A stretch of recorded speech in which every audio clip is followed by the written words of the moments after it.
That's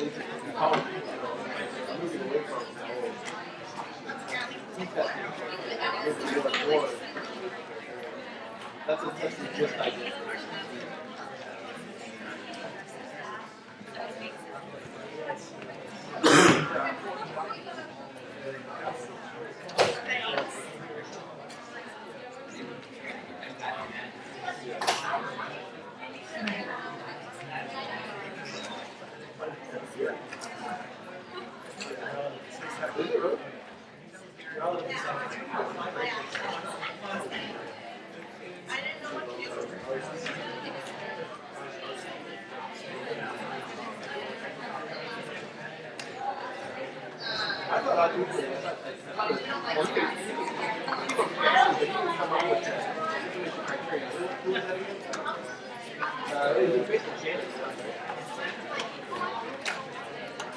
That's right. I'm making sure I give them back.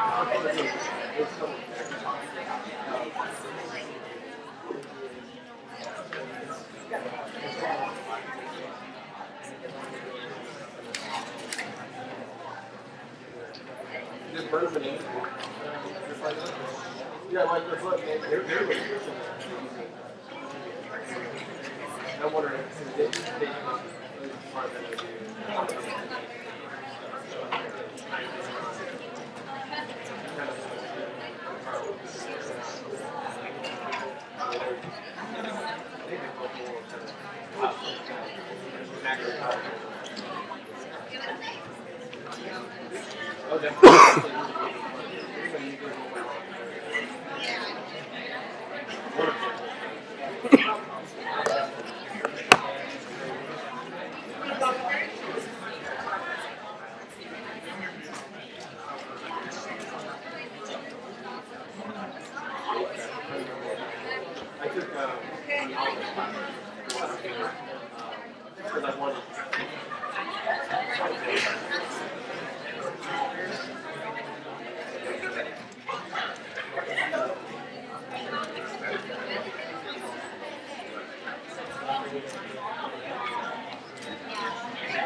Denominator, numerator, whatever.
All right, ready for exciting Friday lecture number 1? Yeah, I know, I'm sorry. We really did beg to not have the 2 lectures on Fridays, but it just didn't work out. You can complain to the registrar. All right, so what we're going to do today is continue on with discussing some aspects of phylogenetic inference. That's what we did in the previous lecture. And then hopefully either by the end of this lecture or just a little bit into the beginning of the next lecture, we will be done with phylogenetic inference, and then we will move into organisms, actually, in biology, and using all the things that we're learning about phylogenetic inference and trees, etc., to start to look at the tree of life. So I'm going to do a little bit of a review of what we covered in the previous lecture, because I know I went a little bit fast through some of it, and I'm just going to present it basically again in a very slightly different way of thinking for one part of it. And then we're going to talk about parsimony informativeness, which we started on before. And then we're going to talk a little bit about what happens when you have characters in your data set that don't agree with each other. That's called conflict among characters. And then we're going to talk about how we root one of these unrooted trees, because we've been doing this exercise where we're starting with an unrooted tree, and at the end, once we've figured out which tree we like, we're going to root it. And we're also going to talk a little bit about some of the assumptions that we've been making, which I haven't really explicitly laid out, so I'm calling them hidden assumptions, and how sometimes they're probably not the smartest assumptions to make, and we might want to adapt the method that we're using or use a different method in order to deal with the violations of some of those assumptions. So again, remember we went through this, I showed you this data matrix, DNA data for 9 characters for 4 taxa, and we went through and we tested each of those characters on each of the 3 possible trees that can exist for 4 taxa, the 3 unrooted trees. And when we do that, tree number 2 comes out as the winner. Remember, this is like golf, not football. We want a lower score here. We want the tree with the fewest number of changes in character states required for that tree to give you the data that you observe. So tree number 2 had the lowest score, and it was the winner. This is what, again, a little sort of zoom in on tree number 2. And what I want to do is just take you through one character again. What I did with recreating the character states for that character and how I got the scores on each of the trees, just so you understand how this works, because, little hint here, you will have to do something like this on a test. And I really want you to understand what we're doing. And I left out, sort of hinted at part of it, and I'm going to go over in more explicit detail this one part of it. So I like the Gaga character here, so we're going to do character 3. So what I did, which I didn't show you, is I took these 3 trees. Remember, each of these trees, they're different from each other. There is no way to rotate branches in tree number 1 to get tree number 2. Or to get tree number 3. They are fundamentally different branching structures in those trees. These are the 3 possible unrooted trees for those 4 taxa. And what I did is I went to the data matrix, GA, and I overlaid those characters onto each of these trees. So in essence, I threw away the species identifier and replaced it with whatever character was for that taxa. So for mantid, I replaced each of the mantids on the 3 different trees with the G. That is the character state for mantid for character 3. And I replaced it on each of the trees. I did that for wasp, which is A, did that for beetle, which is G, and did that for fly, which is A. So now we have these surrogates for the taxa evolution. We're not showing the names of the taxa here anymore. We're just showing the characters for those taxa for each of these trees. And then I took these character patterns, and for each of them, we have to count the minimum number of required evolutionary changes to get that character pattern. So let's start with tree number 1. I took tree number 1. This is the character pattern for character 3 on tree number 1. And what we have to do is, like we did with the bird and bat flight example, we have to recreate all possible character states for these nodes in the tree and find out which one of those character states allows us to have the fewest number of evolutionary change events. Now, there are 4 different bases in DNA. We could have said for this tree, tested what would happen if we put C on one of these nodes in the tree. If we put any of the characters that do not exist at the tips of this tree, that would require extra steps. So we're just going to ignore, for this tree, C and T. And we're only going to hypothesize that the nodes had A or G. And for those nodes, there are 4 possible patterns. The node on the left could have A or G. The node on the right could have A or G. So these are the 4 possible patterns for the ancestors in this tree. We don't know what the ancestor was like. These are our hypotheses, and what we're going to ask is which one or ones of these hypotheses require the fewest number of character state changes. And that's what I did when I walked through each of these character state patterns. So for this one, it requires 2 changes along the branches that connect the node to the tip that is G, because we have A and A at the nodes. So there had to be a change leading up to the G. 2 steps for that one. For this one, it's 3 steps. For this one, it's 3 steps. And for this one, it's 2 steps. So the minimum number of changes required for this character on this tree is 2. And again, we have to do this for every character for every tree. So we give that tree 1 a score of 2. It could be either of these patterns that I showed you, the 2 different possible ways you could have 2 changes. And then we do it again for tree 2. Character 3 on tree 2, we go through the same exercise, the 4 possible character states for the nodes. This one requires 2 steps.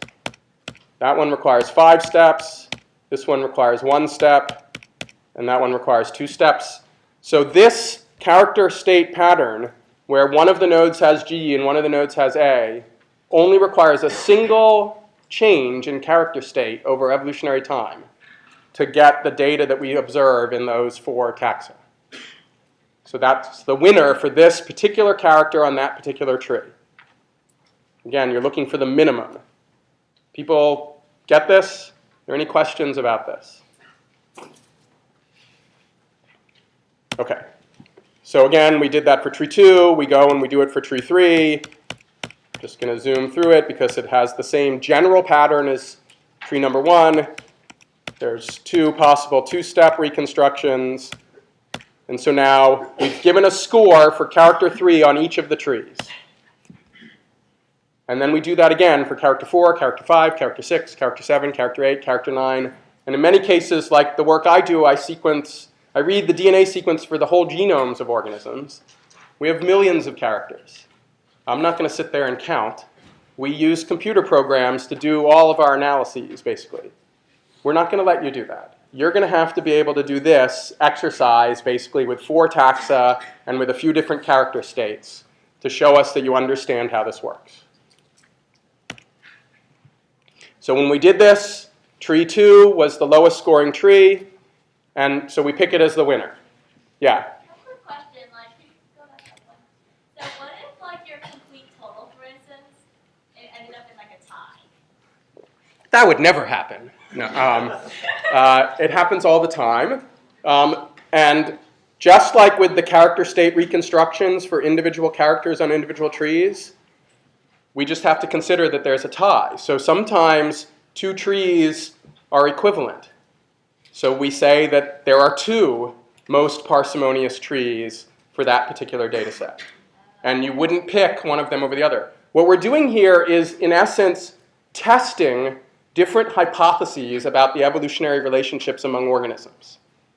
We may be able to say that one of the hypotheses is most favored. We may not. All of them may be equal. So we may say that for the data that we have, we cannot distinguish any of the trees. We have to look at the actual data. It is standard scientific research where you're testing hypotheses and trying to, in essence, throw away either bad hypotheses or look for support for good hypotheses. The data, you don't change the data.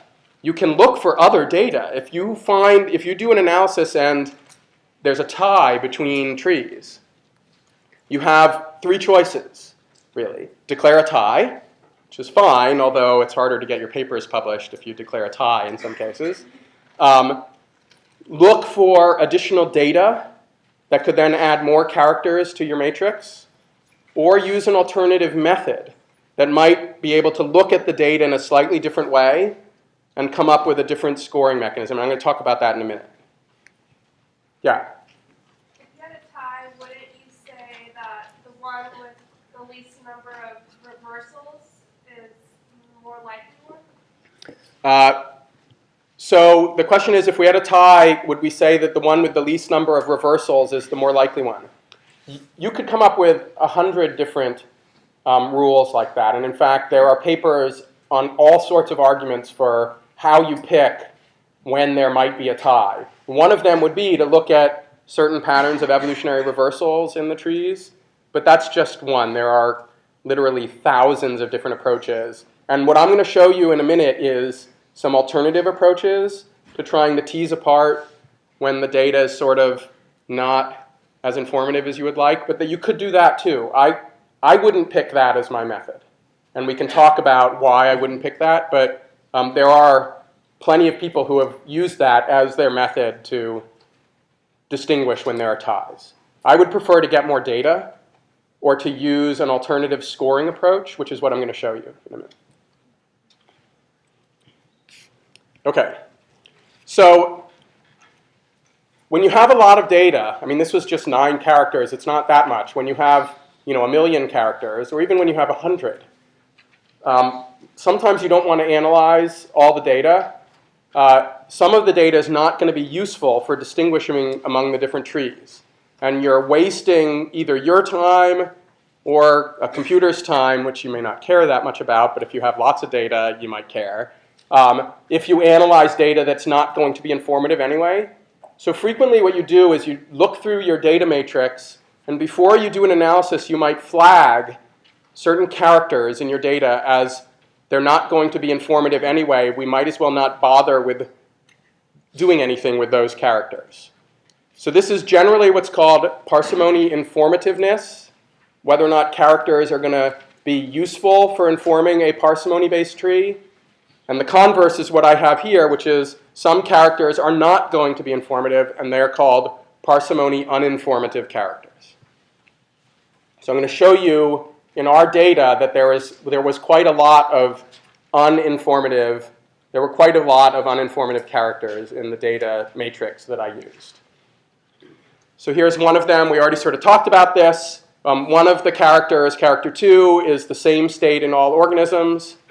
No matter what the topology of a tree is, if everything is the same, then you can hypothesize that the ancestral nodes have the same state as at the tips, and you don't require any changes, no matter what the branching pattern is in the tree. So that's why for this character, character 2, the score was 0 for each tree. Might as well not bother even scoring those. You can just throw away those characters that are identical in everything when you do this parsimony analysis. So again, you could just eliminate those characters that are identical. Another way of thinking of this is if there's no variation, no multiple states, then that's not going to be informative for parsimony reconstructions.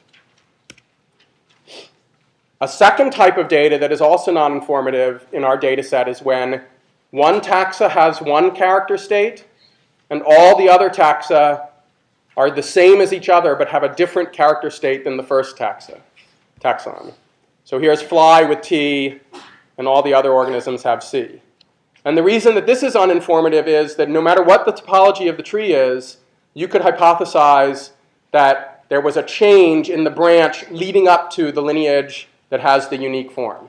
That's the only place you need to hypothesize a change, requiring only one change, no matter what the branching pattern is in the tree. So that's what we did here with character 1. Here was one change on this branch, one change on that branch, one change on that branch. So if there's just one character state that is present in one thing and everything else is a different character state and identical to each other, that's also non-informative. So in our data, if we look through these 2 examples that I gave you, no variation and all taxa are the same except one, we can throw away character 2, character 4, and character 8 because they're all identical to each other. We don't have to analyze them. We can throw away character 1, character 5, and character 9 because they're all identical to each other. And we're left with just 3 characters to analyze instead of 9. Much easier, especially if you're, say, doing a test and you don't have a lot of time to figure out which tree is the best tree. So this is what's left. These are the informative characters. There's another way to think about this, especially if you get more and more data. This would be useful to look at. And this is different than the slide that I posted. I'm going to post a revision of this. Brad Schaefer noticed that the definition I used on the slide was slightly incorrect. So I've updated the definition. So you can just apply this rule to figure out if any character is going to be informative for parsimony analysis. There must be at least two states. There could be more, but you have to have at least two states. That is, there must be variation. And at least two of those states must be present each in at least two taxa. So you can't have two states with one of them only present in one taxon. That's not informative. So any of these patterns here for the character states, if one has A, another has A, another has C, another has C, that's two character states, and each is present in at least two of the taxa. Here's three character states. The C is not present in two taxa, but the A's and G's are. So then that's still informative. There must be at least two character states, and two of those must be present in at least two taxa. So that rule you can apply to as big a data set as you want to figure out whether or not the characters are informative. And again, this is a nice trick for just throwing away the data that you don't want to waste your time analyzing. So if we look at these characters, the G is present in two taxa, the A is present in two taxa, C is 2, T is 2, A is 2, C is 2. So those all follow the rule. So again, you can follow this protocol. I talked about this already.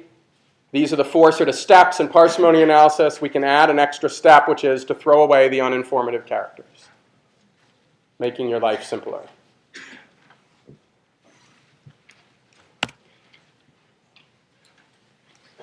If you do this, and you then score a tree, so we're throwing away the parsimony uninformative characters here, and then using the scores for the remaining ones to score the trees, and sum those up, we get different point scores than when we include the other characters.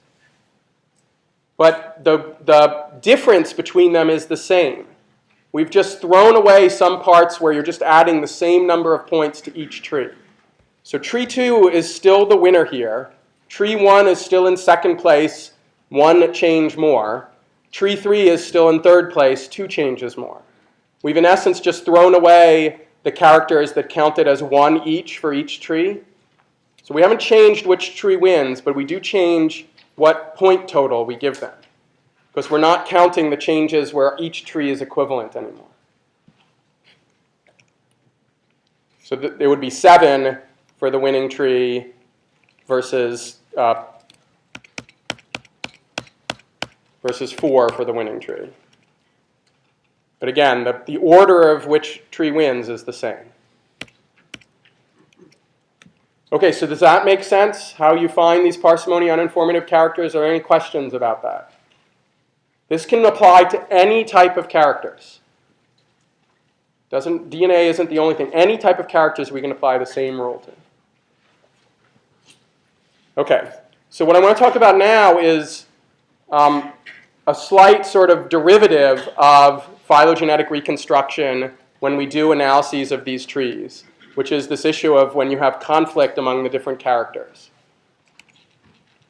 So we picked tree 2 as the winner, and I didn't talk about this, but I created the data matrix such that tree 2 scored best for 2 of the characters, but tree 1 scored best for 1 of the characters. So this is what's called character conflict. One of the characters, the best scoring tree, is different than the best scoring tree for the other characters. This is very common in phylogenetic reconstruction. You don't always have every character trait that you're looking at agree with every other trait. A great example of this we've already talked about, which is flight. So if we built an evolutionary tree of mammals and reptiles, using, say, the complete genomes of organisms, or bone structure, or something to that effect, we could figure out that bats were mammals, and even which branch of mammals they may have evolved from. And we could figure out that birds are relatives of dinosaurs and embedded within the reptile part of the tree. But if we had just picked one character, flight, the presence of mechanized flight, and built our evolutionary tree with that character, the winning tree there would be grouping together all flying organisms. That particular character is in conflict with the other characters that tell us that birds are reptiles and bats are mammals. That's the same thing that we have here. One character says one thing, other characters say another thing. When you have character conflict like this, like with the birds and bats, or like with this example, whichever character is inconsistent with the winning tree, if you then map that character onto the winning tree, you will have homoplasy.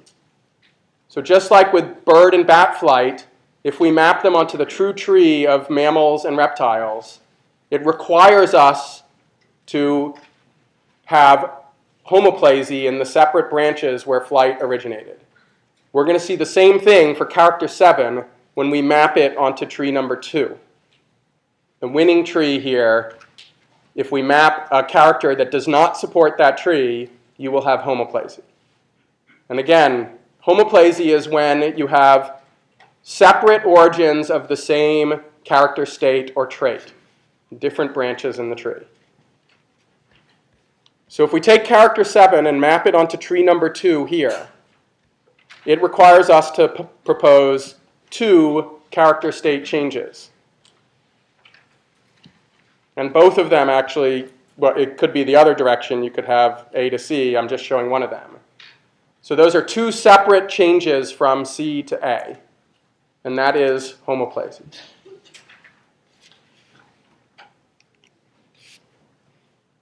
Here's the other pattern. So you can either have C to A or A to C. We don't know which one is correct. But in both cases, it requires us to hypothesize homoplasy.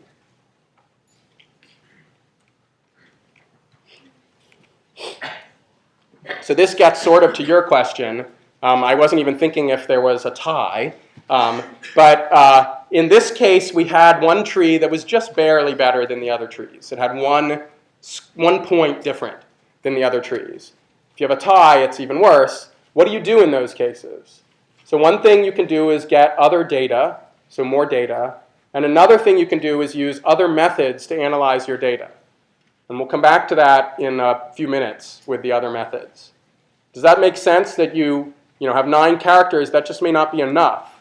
Statistically, if you have 9 traits in any organism and you sample those, or if you have 1,000,000 traits and you sample 9 of those traits, some of them just might be randomly misleading.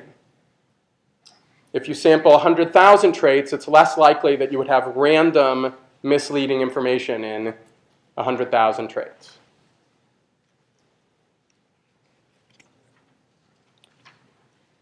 Okay, so we're going to switch now to saying what do we do after we're done picking a winning tree, even though in this case the winning tree was not that much better than the other trees. So we're going to focus on the next step, which is then rooting the tree. So the way we root trees generally, if we have an unrooted tree, is we find an outgroup from the taxa that are in your unrooted tree. So in essence, you want to partition the taxa that you have into some of them being the in-group. That is, you're saying that those organisms in the in-group share a common ancestor with each other to the exclusion of the taxa in the out-group. And you're going to place the root of the tree such that if you remember the drawing that I made before with the out-group branching off first in the tree and then the in-group sharing a common ancestor, you want to, in essence, end up with a tree with your out-group branching off first. And the way you do that is you place a root on the branch leading up to whatever you propose as your outgroup, and then you reroot the tree. And you draw it in the rooted form. So does anybody have a hypothesis as to which is going to be a good candidate for being the outgroup here? Without looking at the slides? So why do you say mantis? It has different body morphology. Right, so you can examine the taxa under question and try and come up with a hypothesis about either morphology or character states that would suggest which one of the taxa might be the deepest branching in the group or the outgroup relative to the others. In some cases, you don't have that ability to do that. In many cases, what people do is they use external information exactly like you're saying there, but in a more formal sense, where they would do a phylogenetic analysis with some other type of data and try and figure out which one might be the outgroup relative to the other ones. So if we don't know, as I drew before, we have a polytomy for all of these taxa. And there's no ability to determine from that pattern alone which one of these is going to be the outgroup. And remember, you can throw away the other taxa, it doesn't matter. None of these in this tree are the outgroup relative to the others. So fortunately, for this group of organisms, some people have studied them and built some evolutionary trees. And the reason I selected this example is that one of the other faculty who has been teaching this class has used this as an example of polytomy for one particular group. So in this case, something is in fact known about the relationships among many of these organisms. And I've drawn that in the tree here. But the relationships among some of them are unknown. And so the reason that I included these 4 taxa in this analysis is that if we can analyze their data, it can allow us to figure out the branching patterns among these organisms at this polytomy. So here are the 4 organisms that we looked at. Now, which one of them would you propose, if this tree is correct, being the outgroup relative to the other ones?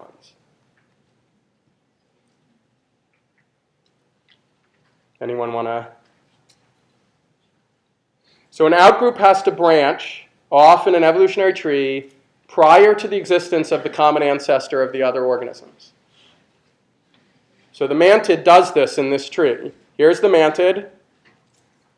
If we draw its common ancestry with the other organisms, it comes back to this node here. The other ones all share a common ancestor here. We don't know their order of branching, but we do know from this tree that mantid is an outgroup relative to the other 3. So I just went through this. So mantid, if we throw away the other taxa, it might be more clear, like I did here, that mantid is branching off in the tree prior to the existence of the common ancestor of the other ones. Now again, in many cases we may not have this information, which is one of the reasons we do unrooted trees frequently. Another reason is that it's simpler to do unrooted trees than rooted trees because there are fewer possible patterns. But here we have external information that can now tell us how to root the tree that we analyzed. So what we're going to do is root this tree on such that the mantid is the outgroup. And another way of thinking about this is we're going to draw a root branch going into the branch leading up to mantid. And we're going to add a new node there. So if we do that, and we root on the mantid branch, what is the rooted tree going to look like? Which of these 3 trees is the rooted tree if we root on the mantid branch? How many people think A? How many people think B? How many people think C? How many people haven't yet processed any of this information? Yeah. Okay, so it is A. Would you like to explain why you think it's A? It's correct, so don't feel the... Well, when we put like the little root thing on the mantid, we know that it first branches off the mantid, and afterwards there's beetle, moss, and fly. Beetle separates out next, and then moss and fly should be a sister taxa. Right, so what she did was basically walk her way through the tree, which is exactly how I would do it, You draw a root branch going into this branch here. And from that root node now, on one side of that root node, mantid comes off on its own. That's the outgroup. On the other side is a branch leading up to a node that goes to the common ancestor of beetle, wasp, and fly. And then beetle comes off on its own, and the wasp and fly common ancestor is on the other side, with wasp and fly ending up being sister taxa here. So I'm going to do it for you in exactly the way you explained. So we draw this root branch into that branch and draw a root node, and we unwrap the tree, basically. So I'm going to show you, we'll take the root branch and draw the root branch on a vertical tree. We could draw this as a horizontal tree. Doesn't matter. I'm going to draw a vertical one. There's the root node. The branch leading up to mantid, we can draw there. The next branch leads up to a node. Coming off of that node, on one side is beetle, and on the other side is another branch going up to the ancestor of wasp and fly. So we get the rooted tree. Pretty straightforward. You just sort of jam a branch in there, and then you draw a tree that is a vertical tree with all of those nodes drawn. People get how you do a rooted tree from an unrooted tree? Any questions about that? Okay, so here are the three different trees now drawn in their rooted form, with mantid as the deepest branch. Remember, there are 15 possible rooted trees for 4 taxa. One of the advantages of analyzing unrooted trees is there were only 3 possible unrooted trees.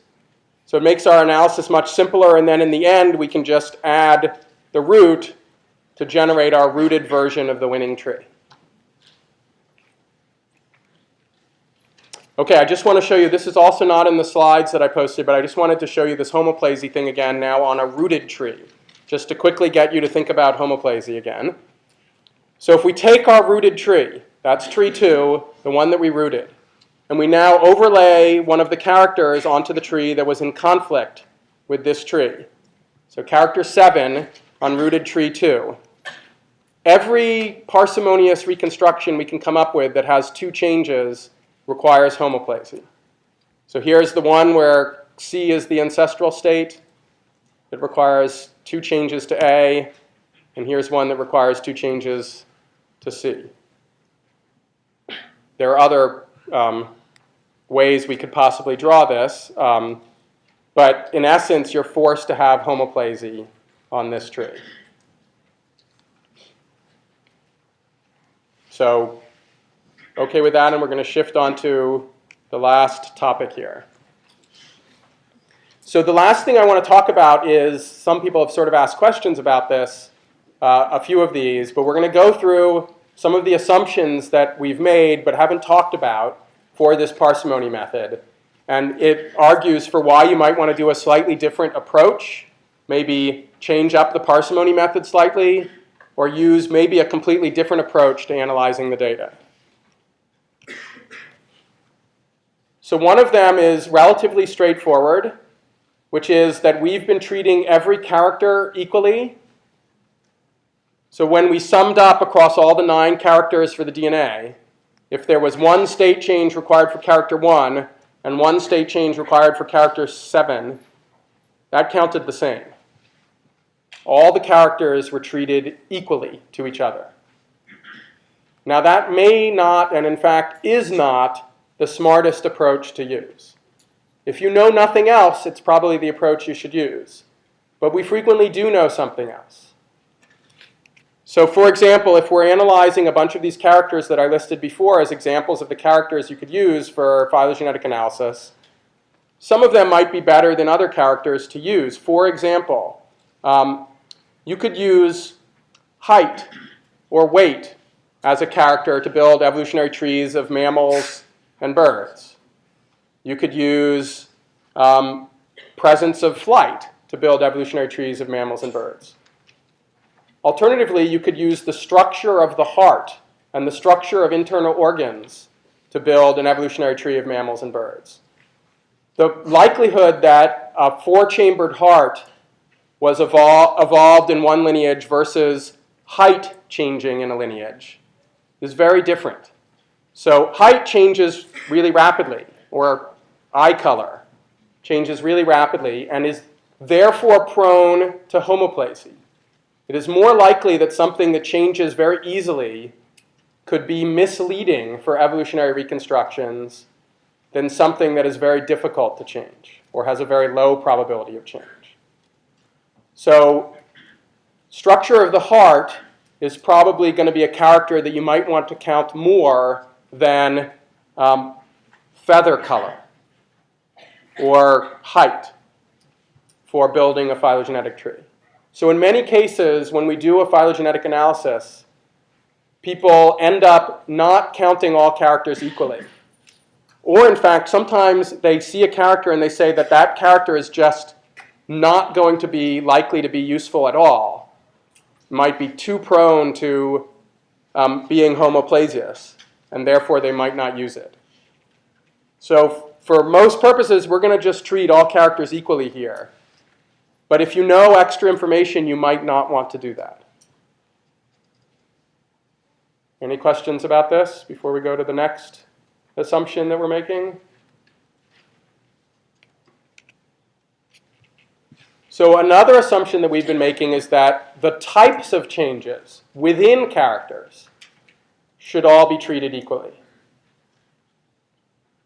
So, for example, we saw for some of the DNA characters there were A's and C's at some positions, at some characters, and for other characters there were G's and T's, or G's and A's for the Gaga position. When there are those differences between taxa, there had to be some change in the states over evolutionary time to generate that variation.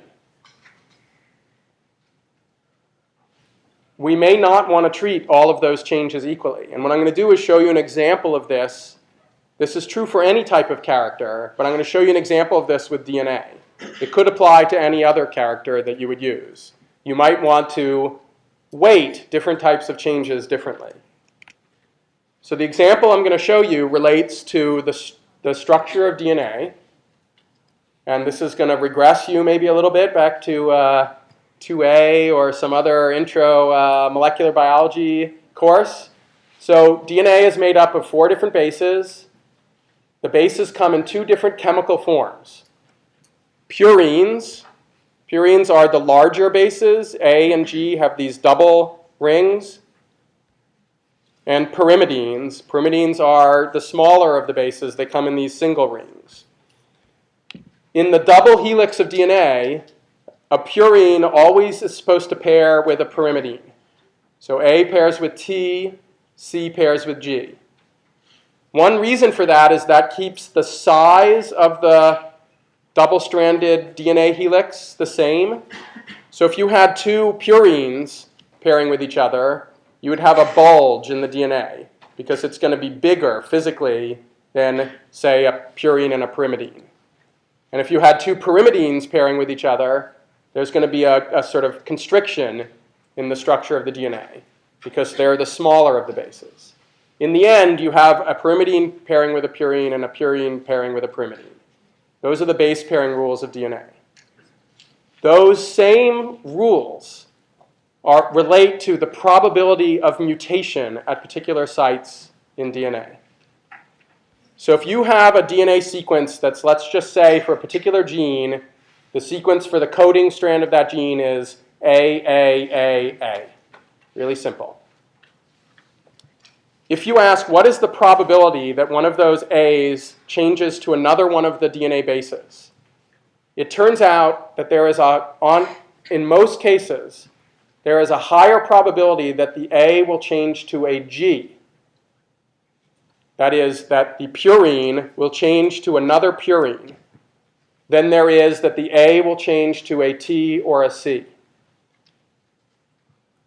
It is more likely to have a change within the same class of DNA base than between the DNA bases, the classes. We have names for these types of changes to reflect that. When you change within a class of the bases, when you change from purine to purine or from pyrimidine to pyrimidine, that is called a transition. or a DNA transition. When you change from a purine to a pyrimidine or vice versa, that is called a transversion.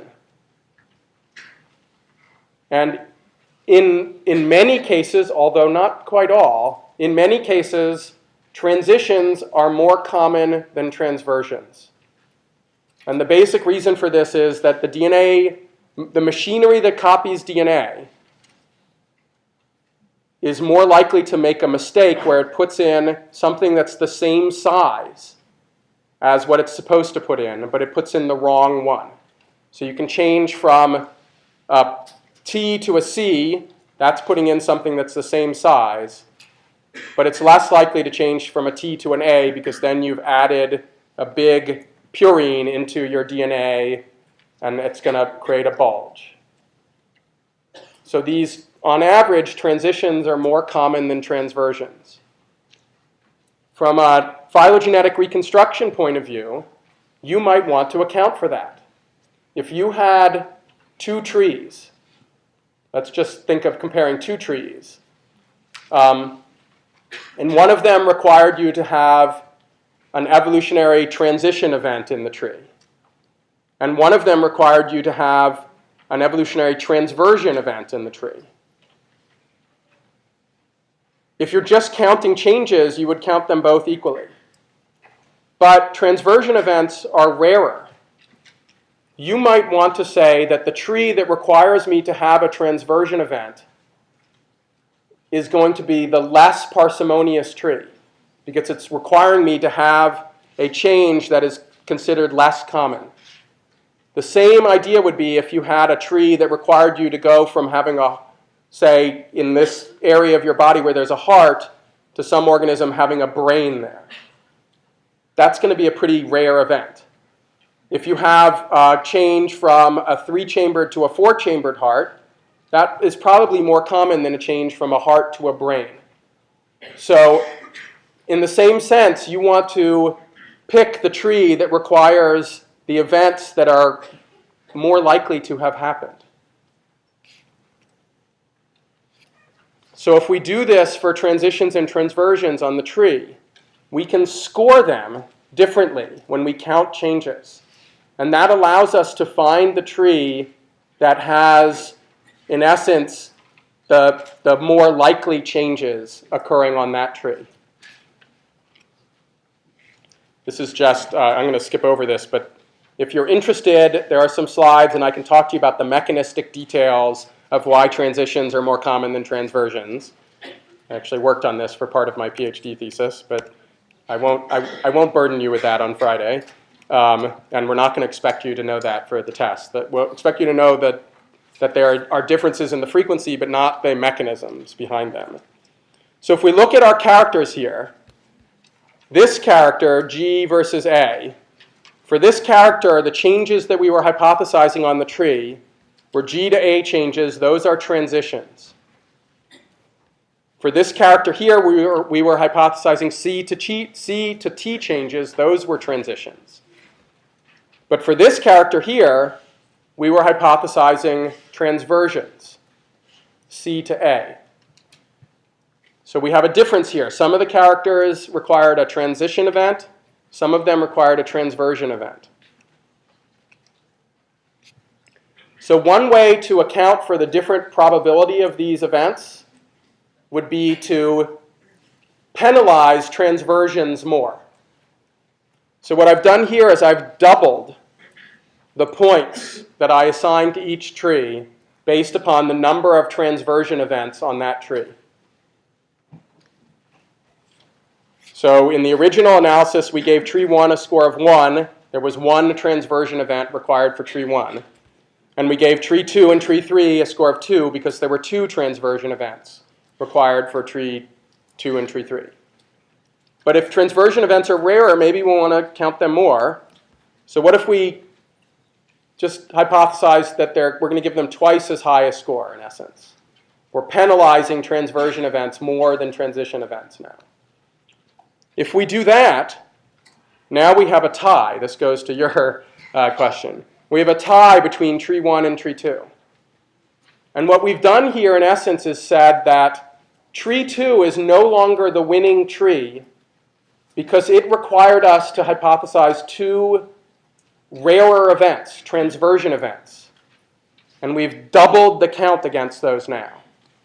And tree 1 only requires a single transversion event, and it is penalized less for that transversion event.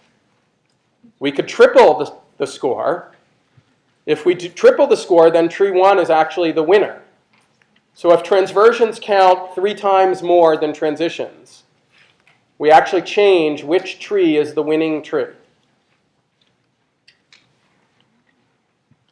So this is a really important sort of fine area of study in evolutionary reconstructions. We would like to know what types of events are more likely than other types of events so that we can better score the trees that we're analyzing. And one way to do it is with this changing the count that we give the changes in parsimony trees. I'm not going to go to the changes in all branches treated equally. I just want to talk for a second about another class of phylogenetic methods, which allows us to do what I was just showing you before a little bit better, which are likelihood-based methods. So I mentioned this when I introduced the 3 different classes of phylogenetic reconstruction methods. One of the advantages of likelihood methods is that they are very robust in allowing us to test the effect of different models of changes in character states, just like I showed you with transitions and transversions. The parsimony method is kind of crude, giving transversions twice the score as transitions, or giving transversions 3 times the score of transitions. It can be a little bit sort of crude and cumbersome. With likelihood methods, we can build a model for, in essence, the probability of any of the changes between any of the DNA bases. A to G, A to C, A to T, T to A, T to C, T to G, etc. And then incorporate that model to calculate a score for trees. That score is slightly different than a parsimony score. It's a statistical model of the probability that you're going to generate the data given the tree. And we'll talk about this a tiny bit in the next lecture. But likelihood methods allow you, it's sort of a much more robust statistical approach to accounting for this variation in the probabilities of different events. So I think I'll stop there, and we'll talk a little bit more about this before talking about the tree of life in the next lecture.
Any part of it you don't understand more than any other part? No, so I guess like when you drew this out here, and then I don't understand the design of all So let's take a step back. For so we're comparing different trees and trying to figure out which tree is correct.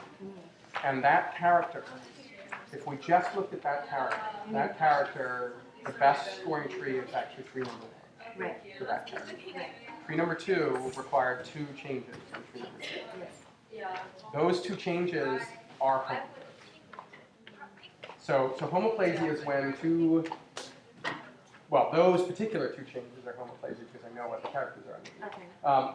Homoplasy is when you generate the same character state separately. Right. So it's not due to common ancestry, it's due to separate generation of character state. So if we draw this tree, Yeah. it requires us to have a change from something to C Okay. and something to C here. Those are two separate change events to C, Okay. and therefore homoplasy. We could hypothesize that the ancestor here was A, Yes. was C, I mean. Yes. That's going to require us to have a change here from C to A and Okay. a change there from C to A. Okay. So these. So no matter what we these two do, C's are different. yeah. Okay. So no matter what we do, Well, we have to have homoplasy on that tree. so those two C's could be different, or they could be the same. So either Yeah. the two C's arise independently or the two A's. Yes. Depending upon whether What the these pattern of are ancestry A's is. or Okay. Does that make sense? This is like like the birds and Yeah. the green. Similar, but here we don't know the history. Mm. If we hypothesize that the ancestor here was C, Okay. then that requires us to have a change to A here Yes. and a change to A there. Yes. If we hypothesize that the ancestor was A, Yes. that requires us to have a change to C here and to C there. Yes. So we don't know where the homoplasy is here. Oh. Because it could be the A could be the ancestor, and then the homoplasy is the change to C, Yeah. or the C could be the ancestor, and then the homoplasy is the change to A. With the bird example, we know where the homoplasy Yes. is. So here we don't know. So this is a case where the ancestral state assignments, Yes. either A or C, are ambiguous. So when we did that thing with the tree, that we either said, there were two Mm. changes along those two branches or two changes along those two Mm, branches. So yes. basically, the, We don't the know two, which the two is internal right. branches being C, the two internal branches being A were equal. They were the two trees that had the Two same changes, score, two yeah. changes. Yes. So in that case, the ancestral state assignments are ambiguous. Yes. So in that case, there's two possible evolutionary histories, right? Yes. They were all the ancestrals had A, and there's two changes from A to C. But Yes. all the ancestors had A, and there was two changes from C to A. Thank you. Sure. I was just wondering, since you said we're not using the clickers now, does that mean we could potentially go to the 5 o'clock? I'm not listening, I'm not listening. I was sitting here thinking it's going to be packed at 5 o'clock. Unless you hear otherwise, Yeah, there's nothing we can do about it. I would prefer it if, I'm sure there's some sort of fire marshal. I'm sure that there is something in the code of ethics somewhere that says people shouldn't do that. We'll have to see how crowded it gets. I may have to beg people to go to their Was it correct crowded section. last Friday? What? Was it crowded last Friday? Did a Yeah. lot of people show up? Oh, okay. People in Yeah, the I came aisles. to the Oh, 5 o'clock okay. last time. It was busy. Alright. It's on your pathway side, it's like, you know how you had like GA, GA? Would you ever have one with like more than like 6? Sure, but not for DNA, right? Oh, yeah. So DNA, there are only 4 Yeah. characters. Oh no, I meant like, as in like 6 different, like, it's not just like romantic fly. Yeah, sure. We could analyze 6 taxa or 100 taxa or 1,000 taxa. And then when you draw it, would it just go like 1, 2, and then like, it's still like one line and then just. Yeah, it's just like an Excel spreadsheet. It's just for the data matrix, you mean? Oh, no, like for like actual like, I guess like the unrooted tree, is it like 1, 2, and like. Yes. Okay. Yeah. That's I just chose not to show those. You're going to start to add another branch and then make it another branch, and eventually it's just like a snowflake, basically. Okay, and then there's like a lot. Okay. And then there's like a lot more like combinations. There are too many combinations that you guys would. So for this You guys class, would hate you it. probably just do We're just going to stick to the 4. The 4, I'm not okay. going to ask you on a task to do more since Okay. I'm not teaching you how to do more. There'd be 135 trees, so it would be. Okay, alright, yeah, that was Thank you very much. All right. I'm just going to stay around here. Oh, are you? Go Okay. sit across the hall and think about the next lecture and figure out what to say about likelihood. Okay.